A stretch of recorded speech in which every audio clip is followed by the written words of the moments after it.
Hello, I am Dr. Varun Ramaswamy, a biological researcher at the North Carolina Research Institute, and I am studying clams.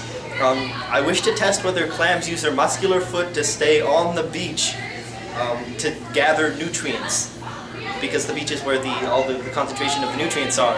I have 600, and I wish to test these live clams against dead clams. So I have 600 live clams and 600 dead clams, and I want to test whether these clams stay on the beach. Unfortunately, I don't have enough time to do the research myself, so I am getting my two research assistants, Kaylee and Allison, to do it for me. The A-Team. Is my Yeah, it looks great. Okay.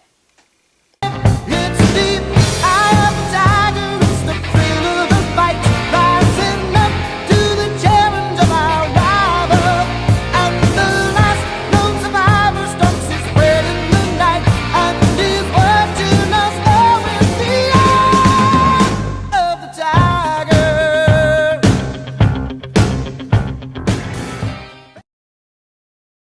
Hi, I'm Kaylee. And I'm Allison. And we're working on Dr. Ramaswamy's project involving the surfing clams of North Carolina. So essentially what we're trying to find out is whether or not clams use their muscular foot to stay near the beach where there's a lot more nutrient-rich food for them to eat. We're going to have 600 dead clams and 600 alive clams, giving a total of 1,200 clams. We need to block by whether they're alive or dead so that we can tell whether the clams are actually using their muscular foot or whether they're just being kept near the shore by the tides. To separate the two groups of dead and alive clams, we're going to paint them by block. The alive ones will be one color and the dead ones will be another.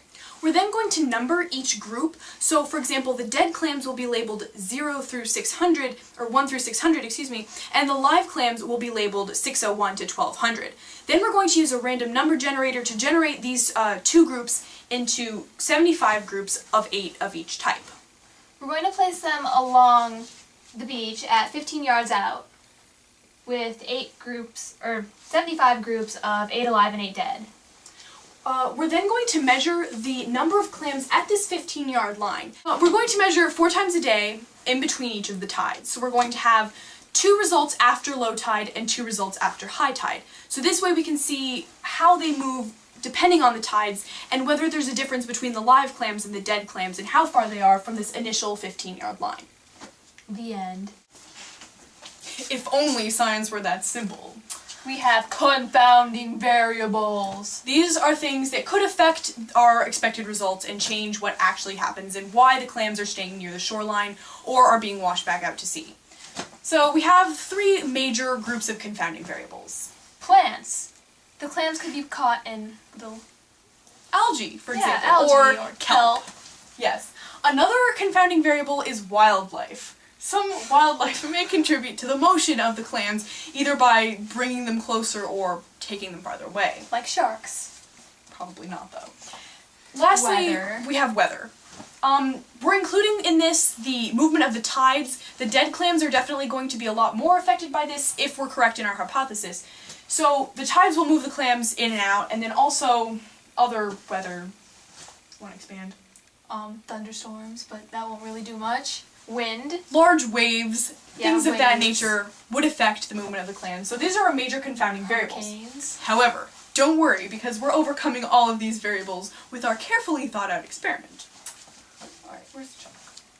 Okay, so first, plants! Well, we've taken care of this because We got rid of all the plants. No. Because by placing a large number of clams at each interval, and by having numerous intervals along the beach, we've taken care of this confounding variable because the clams will all be exposed to the same type of terrain. The same goes for wildlife. Exactly.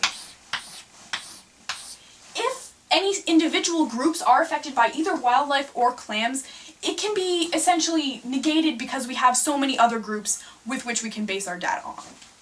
Lastly, weather. The weather will affect all of the clams, probably mostly the same since it's all within a 20-mile range. And because we're measuring 4 times a day the position of the clams, we've essentially taken care of the problem of tides because we'll be able to measure before and after low tide and before and after high tide. So We good!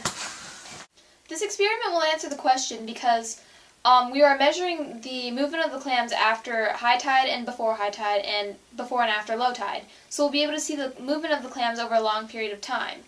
The dead clams will tend to stay on the beach if they end up there because they won't be able to move themselves back out. But if we're correct on our hypothesis, the living clams will be able to pull themselves back into the shallower water. This grant is extremely important to the continuation of our project. As you can see, we don't have a lot of money right now. We are living in a stairwell. Yeah, it's bad. Look at this place. So pretty much. It's just terrible conditions. So if we were to get the grant money, we would be able to put the majority of it towards running our experiment and making it a lot more fluid and making it more, on a wider scale. And with the rest, we would put it toward helping the clams of North Carolina. Or not living in a stairwell. No, helping the clams of North Carolina because they really mean so much to us and we really want to help